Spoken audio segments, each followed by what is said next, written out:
洲係香港嘅執業律師，認識佢嘅人都覺得佢事業一帆風順。喺1984年度啦，我就自己出嚟開律師行㗎。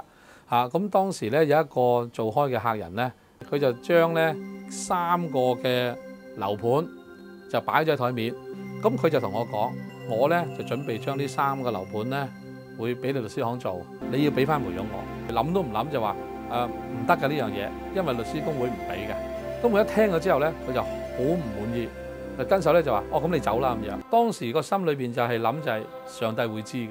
喺佢事業如日方中嘅時候，一件舊案差啲令佢一無所有。2004年，咁當時咧發生咗一件事，咁就有一日咧就政府有個部門打俾我，咁佢話咧就問我關於我一個客人嘅啫，因為嗰件事發生咧係1992年，咁我睇翻咧當時嗰啲嘢咧，我發覺咦有啲嘢就對我咧表面上對我嚟講咧就好不利嘅，咁但係實際上係有一份文件係可以證明到唔關我事嘅，咁但係個 file 亦都冇嗰份文件，有啲部門查你嘅話咧，可能跟蹤你，可能喺你屋企 office 亦都可以錄音嘅，咁所以我逢親同我太太講親呢啲嘢，我要走去公司嗰個洗手間嗰度打電話。當時咧就真係直頭係驚到真係即係直頭唔開心，或者驚到咧即係喊。咁但係有一件事咧好奇怪嘅發生，當時嘅聲音同我講，佢話無論多辛苦，無論多艱苦，我會帶你渡過。咁我聽完呢一句嘢咧，我當時真係喺廁所度喊嘅。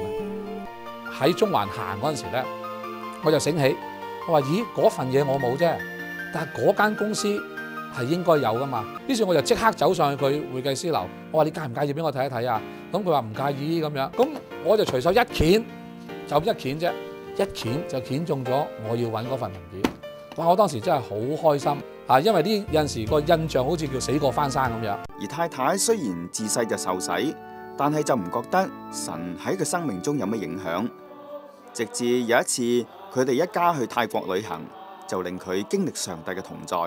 咁我記得上機嗰陣時咧，就2個小朋友都生晚冇嘢嘅。咁去到布吉咧，嗰一晚半夜咧，我個仔就開始發高燒。咁即係我當時嘅心態就係唔妥啊，食藥啦。當時都燒咗成20幾個鐘頭噶啦。當個仔我睇到佢好想嘔，佢好極力阻止個仔嘔嗰陣時，突然間咧就有把聲咧就喺我心裏邊講，佢話我醫你個仔咧就一滴藥都唔使嘅。咁當時佢嘔完咧，我好開心嘅。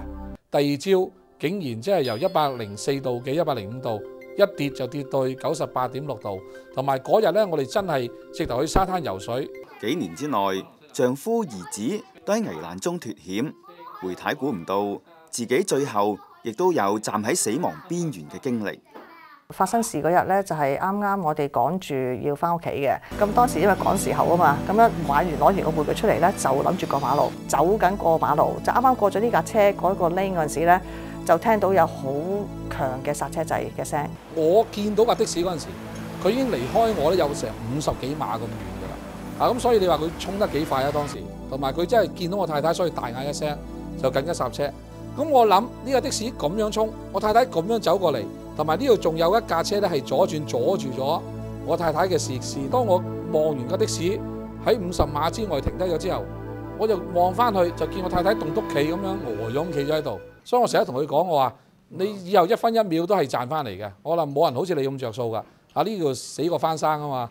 睇見自己嘅家庭有咁多奇妙嘅經歷，做律師嘅梅太終於願意放棄自己嘅工作，進入神學院接受訓練，預備將來參與傳福音嘅工作。而家背住鏡接受訪問嘅呢位女士，曾經因為喺銀行工作嘅時候，用銀行唔批准嘅兌換率嚟到進行交易，結果被起訴。當佢最無助嘅一刻，佢偶然走入教會，帶嚟咗佢改變一生嘅經歷。咁我都去揾咗阿牧師為我祈禱啦。未完祈禱之前呢，我啲眼淚咧已經飆出嚟。咁嗰陣時嘅感覺咧就係好舒服、好平安咁樣咯，完全感受到平安係一樣咩嚟嘅咯。